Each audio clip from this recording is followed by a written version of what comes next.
back to our channel. So today we'll be reading Disney and Pixar's Brave.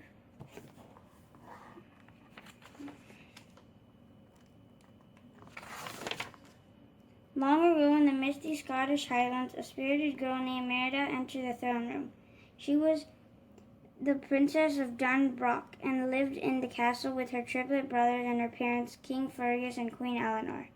But in her mother's eyes, Merida was not a proper princess.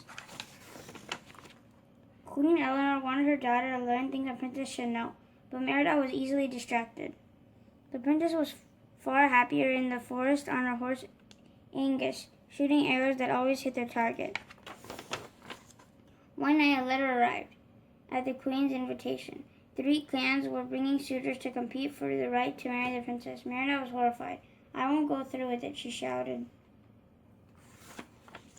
Later, Eleanor tried to explain that the marriage would keep the peace among the clans.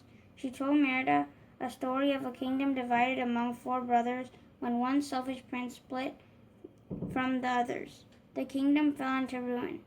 Merida didn't care about made-up old stories. "Legends are lessons," the queen warned. "They ring with truths." Soon the clan arrived. The firstborn of each clan would compete for the hand of the princess. It was Merida's duty to choose the game. "I choose archery," she announced. The 3 contestants tried their luck. The first 2 missed the bullseye, but the 3rd contestant hit it perfectly. Then a 4th contestant appeared. "I am Merida, firstborn descendant of Clan DunBroch," declared the princess, "and I'll be shooting from my own hand." Thwomp, thwomp, thwomp. Merida hit all the 3 bullseyes, splitting the last arrow into 2. Queen Eleanor was furious, worried that Merida's actions would destroy the peace among the clans. The queen dragged her daughter inside.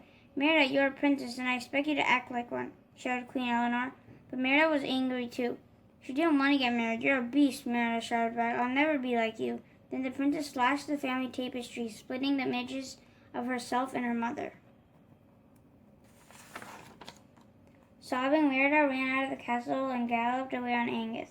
Deep in the forest, she spotted blue lights that contained tiny figures, wisps. The princess followed the magical creatures to a small cottage. It was the cottage of a witch. Merida asked for a spell. "If I could change my mom, then my life would be better." The witch held up a ring that a prince had once swapped with her in exchange for a spell to give him the strength of 10 men. "He was forever changed," the witch warned Merida. That was exactly what Merida wanted. So the witch put a little bit of this and a dash of that into a cauldron and made a cake. By the time Merida returned, her father was entertaining the clans inside the castle in the kitchen. Merida convinced her mother to try a bite of the spell cake. Afterward, Eleanor felt dizzy, so Merida helped her mother upstairs. The princess wondered if the spell was working. The spell worked, but not in the way Merida expected. She thought her mother was still inside. Outside, she was a giant bear. Merida had to help the queen escape, because King Fergus hated bears.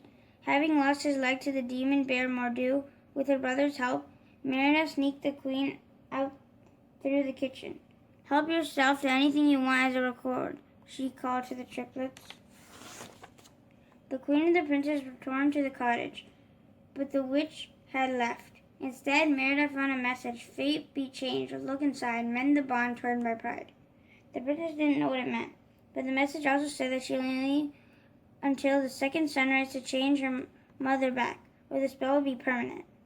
That night, they slept in the forest. In the morning, Merida showed the queen how to fish. For the first time in a long time, the 2 had fun together. Later, they spotted the wisps. The creatures led them to ancient ruins, marked with the same symbol that had been on the ring that the witch had shown Merida. Merida bravely entered and found a tablet for 4 princesses on the floor of the throne room. As the legend was that her mother had told her, one prince was split from the others, just like the tapestry. Merida whispered, remembering how she had separated herself from her mother when she slashed it. Perhaps if she mended the tapestry, the witch's spell would be broken.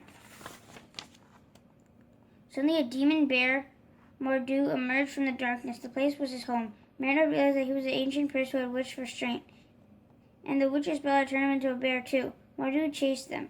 Merida and her mother just managed to escape.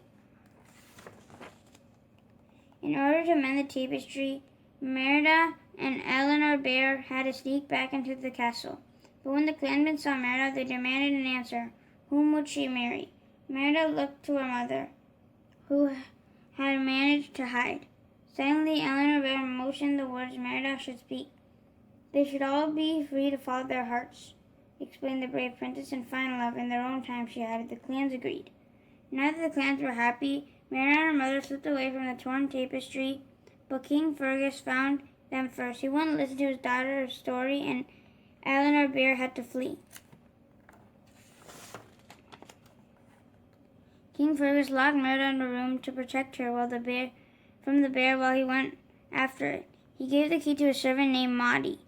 Luckily, Merida had help from her brothers, who had turned into bear cubs where they had eaten the rest of the spell cake left in the kitchen. They managed to startle Mahi and were able to get the key to free Merida.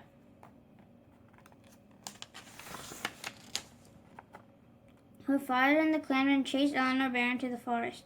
Merida and her brothers followed them on Angus, with the cubs steering and Merida chewing the tapestry. They arrived in the clearing, just in time for Merida to stop her father from striking Eleanor Bear.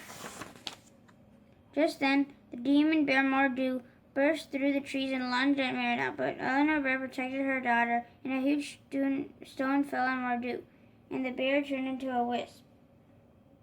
The ancient prince was finally set free. Merida threw the mended tapestry over her mother, hoping to change her back, but nothing happened.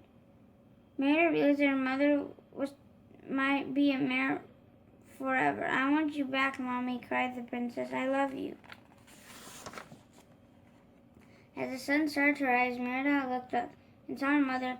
The spell had been broken. Even the triplets had become human again. You've changed, Merida exclaimed happily. Oh, darling, we both have, answered Eleanor. It was true, though they were still different. Mother and daughter saw the strength in each other and wouldn't change a thing. Their bond was now stronger than ever. As they watched the clan sail back home, Merida smiled. As long as she was brave enough, her fate would always be something that she could decide. The end. Thank you for watching. Hope you guys enjoyed Disney Pixar's Brave, and stay tuned for another book read coming soon. Take care, guys. Be safe out there and make sure you guys are reading. Take care. Bye. Bye.